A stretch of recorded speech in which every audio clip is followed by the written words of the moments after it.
If I had known that the night my husband spit those words at me would become the night my entire life changed, I would have grabbed more than a diaper bag and a shattered heart. But sometimes God pushes you out of places you would have never left on your own just to show you who you really are. I share new life stories here every day, and I would really appreciate it if you hit subscribe and liked my video. Now let's jump back into my story. I sure you love it.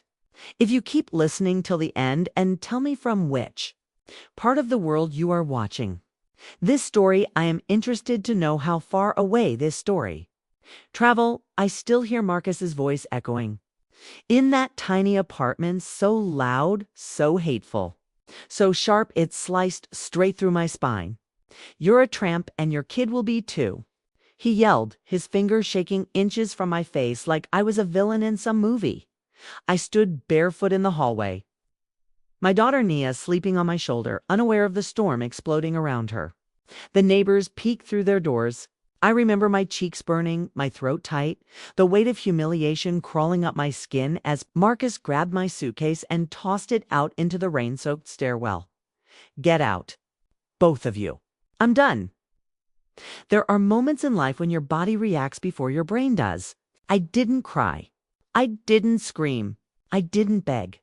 Something inside me's, something tired, bruised, and fed up just switched off. I picked up the suitcase with one arm, clutched Nia with the other, and walked down those stairs like a ghost. By the time I reached the street, the drizzle had turned into a full storm. The street lamps blurred through the rain as I dragged myself toward the bus stop. Every step felt like walking through mud. My heart kept whispering, how did we get here?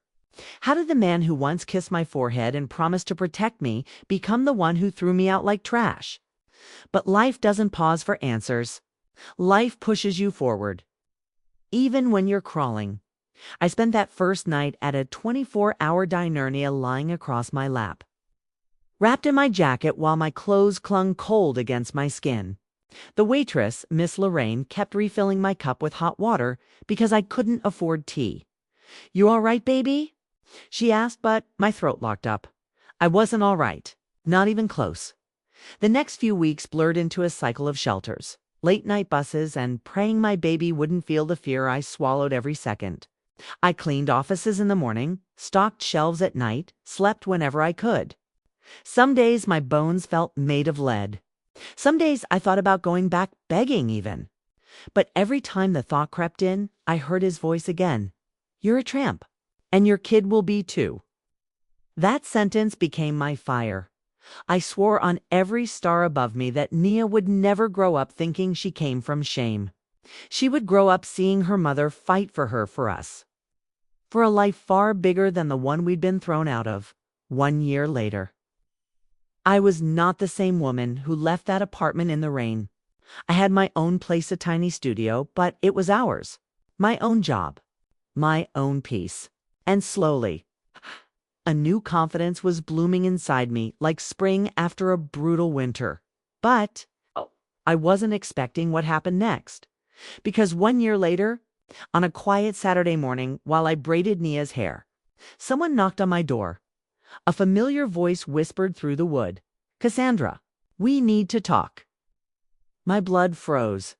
My breath stopped. It was Marcus, the man who tossed us out like we were nothing, was back, and he had no idea what the woman behind this door had become. 1 year later. He came to my door when I heard Marcus's voice on the other side of my apartment door. My fingers froze in Nia's hair. The wooden beads clinked softly, the only sound in the room besides the pounding of my heartbeat. For a moment, thought my mind was playing tricks, old memories crawling back to torment me. But then he knocked again. "Cass, please, I know you in there." Nia turned around, her little brows scrunching. "Mommy, who dat?" I swallowed hard. "Just someone Mommy used to know." I stood, wiped my palms on my jeans, and walked toward the door. My legs felt stiff, like they didn't belong to me. I had imagined seeing Marcus again, usually in court, or from a distance, or not at all. But I never imagined he'd just show up. When I opened the door, there he was, Marcus, dressed in a gray hoodie, eyes sunken, beard overgrown. Looking nothing like the man who had once stood tall with so much arrogance he could have touched the clouds. He looked broken. "Hey," he whispered. My voice came out colder than I expected. "What do you want?" He glanced around the hallway before stepping closer. "Can I come in?" "No," he sighed, rubbing the back of his neck. "Cass, listen. I know you hate me. I don't hate you," I cut in. I healed. That's different. Marcus blinked, thrown off. For a brief second, I saw guilt flash across his face. "I just wanted to talk," he said softly. "I've been trying to find you for months. You weren't looking that hard." I folded my arms, guarding the doorway like a shield. "You kicked your wife and daughter out in the middle of the night. I made sure you couldn't find us." His shoulders slumped. "I wasn't right back then. I was going through stuff. Drinking too much. Making stupid choices. I ain't proud." I almost laughed. "That doesn't erase anything." "I know." His voice cracked. "But I'm trying to make things right." Before I could speak, Nia peeked around my legs, curious eyes wide. She didn't remember him. She was too young when we left. Marcus stared at her like the sight punched a hole through his chest. "She's big," he whispered. "She's growing," I said flatly. He crouched slowly, like afraid she'd run. "Hi there, lil' mama." Nia just blinked. Kids, no energy. And she felt his. She stepped back behind me. Marcus stood again, shame softening his face. "Look, Cass, I'm clean now. 3 months sober. I got a steady job with my cousin's construction company. I'm in therapy. I'm trying. It's good," I said. "But what does that have to do with us?" His jaw twitched. "I want to be in her life." My chest tightened. There it was. "The reason he came, I know I messed up," he continued. "But I'm her father." "You're the man who told me she'd grow up just like me," I snapped. "You threw us out like garbage." He winced, shaking his head. "I was angry. I was stupid. You were cruel, Marcus." Silence wrapped around us like heavy fog. Finally, I exhaled. "Look, I'm glad you're trying to fix your life. Truly. But you don't just walk back in after a year and act like everything can be rewound. Nia deserves stability, not chaos. Kay can give her stability," he insisted. "You couldn't even give us a dry place to sleep." I shot back. He swallowed hard, then did something he didn't expect. He pulled out a stack of papers from his backpack. "I talked to a lawyer. They told me to try peacefully first. But if I have to go through court to see my daughter..." My blood ran cold. Nia grabbed my hand. He couldn't, Marcus," I whispered. "You don't want this war." He met my eyes, and for the first time, I realized he was serious, dead serious. And suddenly, the ground beneath my feet began to shift again, just like the night he kicked us out. The fight he started, the truth he didn't expect when Marcus pulled out those papers. My stomach twisted so hard I thought I'd collapse right in the doorway. Court papers, custody discussions, legal threats. After everything he did, after leaving me and a baby to sleep on a shelter cot, my fingers trembled as I took the stack from him. "You really went this far?" I asked, my voice barely above a whisper. Marcus shifted his weight. "I don't want to fight, Cass. I just want a chance to be your father." "You had a chance," I snapped. "You threw it down 3 flights of stairs along with my suitcase." "I know," he murmured, eyes falling. "But people change. Sometimes they do. Sometimes they don't, and sometimes they pretend to until you let down your guard." I stepped outside the apartment so Nia wouldn't hear the storm rising in my chest. I closed the door gently behind me and faced him fully. "You don't get to walk back into her life because you're ready," I said tightly. "You come in when it's safe for her, when she wants it. And when I know you won't break her heart the way you broke mine." Marcus exhaled shakily. "You act like I'm a monster." "If you weren't a monster," I said slowly. "But you were the reason I almost lost everything." Those words hit him like a punch. He leaned against the wall, rubbing his eyes. "What happened to you, Cass? You look stronger." I let out a breathless laugh. Survival builds muscle. For a moment, neither of us spoke. The hallway hummed with the faint buzzing of old lights. Somewhere down the stairs, could hear Mrs. Pennington fussing with her plants again. "I'm not here to ruin your life," Marcus said finally. "I just don't want to lose my daughter." "And what about losing me?" The question slipped out before I could swallow it. Marcus blinked. "Cass, no," I continued. "I'm not asking because I want you back. I'm asking because you pushed your whole family out into the street without a second thought. You weren't afraid of losing us then?" He lowered his head in shame. "I was drunk. Out of my mind. Angry about things I couldn't control. And instead of dealing with it, you blamed me." His voice cracked. "I know, and I'm sorry." I closed my eyes for a moment, softening, even though I didn't want to. I wanted to stay angry. Ad had kept me alive. But healing demands honesty. "I don't hate you," I said, "but I also don't trust you." He nodded slowly. Then something shifted in his expression, almost like he was searching for something courage. Maybe before he asked the question I never expected. "Are you seeing somebody now?" I stiffened. "That's none of your business." His jaw tightened just slightly. "So you are." I didn't confirm it. I didn't deny it, but the silence was loud enough. Marcus swallowed. "Is he good to Naya?" "He's kind," I answered. "Respectful. And he doesn't raise his voice." Marcus closed his eyes as if that hurt more than any insult I could have thrown. "I deserve that one." "You do." He pushed his hands into his pockets and took a step back. "Look, I'm not trying to break up your life. I'm really not. But I want to see her. Even if it's supervised. Even if it's short. I want to try." I studied him carefully. Was this guilt talking? Loneliness? Or something real? Before I could answer, the door beside us creaked open. Cassandra.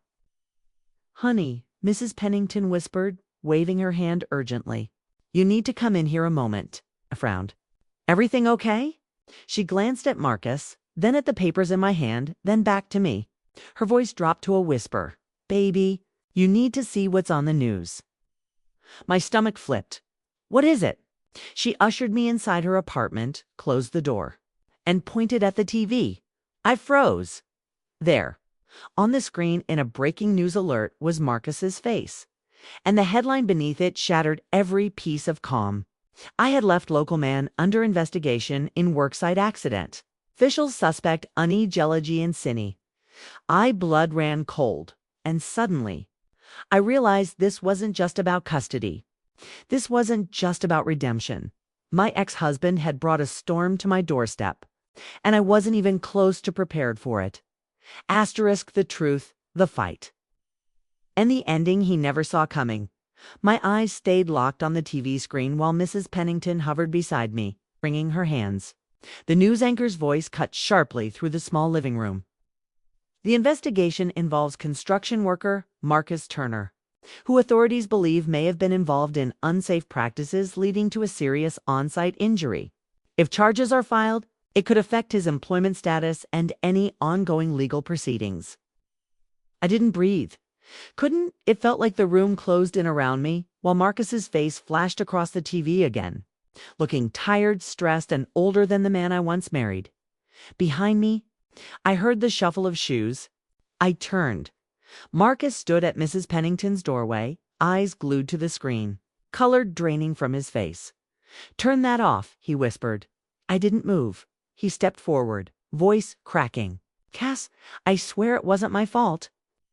"Then why are they investigating you?" I asked quietly. "Because the guy in charge needed someone to blame," he snapped. "And I was the new worker. Easy target." I folded my arms. "You hid this from me." He shook his head quickly. "I didn't hide nothing. I just didn't get the chance to tell you yet." He ran a trembling hand over his face. "I came to make things right, Cass. Not drag you into more mess. But isn't that how it always started?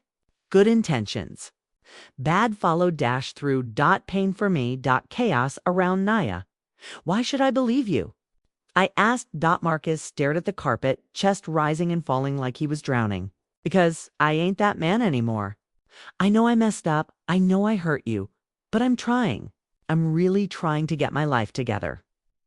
And what happens if these charges stick? I asked, what happens if your situation gets worse? What happens when the stress hits you again? He swallowed. I ain't drinking anymore. Not talking about drinking, I said softly. I'm talking about Naya.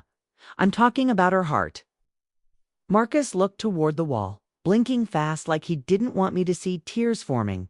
I want to be a father. I just don't know how to fix all this. You can start, I said firmly, by stepping back. His head jerked toward me. What? You need to get your life steady before you bring a child into it. That's not punishment, it's protection. That's not fair, he whispered. It's the only fair thing I can do for her. He exhaled like I'd ripped something out of him. So that's it. I don't get to see her. I didn't say that. Softened my voice. But right now, no, Marcus. Not until your situation is clear. Not until you're stable. Not until the court case sieve, there is one, is over. He shook his head, eyes glistening. You think I'm a failure? No, I said, and my voice cracked despite me. I think you're a person who's still healing, and healing takes time. For a long moment, he didn't speak. Then, finally, I'll wait. Those 2 words held more honesty than anything he'd said that day. I nodded. Good, because Naya deserves the version of you who isn't broken. The room fell quiet. Then Mrs. Pennington stepped forward and placed a gentle hand on my arm. Baby, you did what a mother's supposed to do. Don't ever doubt that. I swallowed hard and blinked away the tears burning the back of my eyes. I looked at Marcus, the man who had once shattered my world, now standing on the outside of it, humbled. I hope you get better, I whispered. For you. And for her? He nodded, wiped his face, and slowly backed toward the hallway. Tell her, he paused, voice fragile. Tell her her daddy loves her. I will, I said. And then he walked away down the dim hallway, past the buzzing lights, out of the building, and out of the life he wasn't ready to step back into. Not yet. Maybe one day, but not today. I closed the door behind me, swallowed the ache in my throat, and went back to Nia, my reason, my fire, my future, and for the first time in years, I felt peace, real peace. Asterisk, sometimes the people who break us are the same people who teach us how strong we really are. Healing doesn't always mean letting someone back in. Sometimes it means letting yourself move forward. If this story touched you, stay with our channel for more real-life inspired tales that speak straight to the heart. Asterisk. Thanks for watching till end. Please like and subscribe my channel. I will be very thankful to you. Sometimes life takes turns we never expect. Every person in this story carried their own pain, their own choices, and their own consequences. Maybe you saw yourself in one of them, or maybe it reminded you of someone you once knew. What do you think happened next? What would you have done if you were in their place? If you have any questions about what happened to the other characters, or if you want me to share more about them, just comment below. I read every message you leave, and your thoughts truly mean a lot to me. And if this story touched your heart, inspired you, or even made you think differently, please take a second to like this video and subscribe to the channel. It helps me keep sharing stories that move people, open minds, and remind us we're all human. At the end of the day, your support keeps these stories alive. Thank you for watching, for feeling, and for being part of this journey. More powerful stories are coming soon. Stay tuned and stay kind.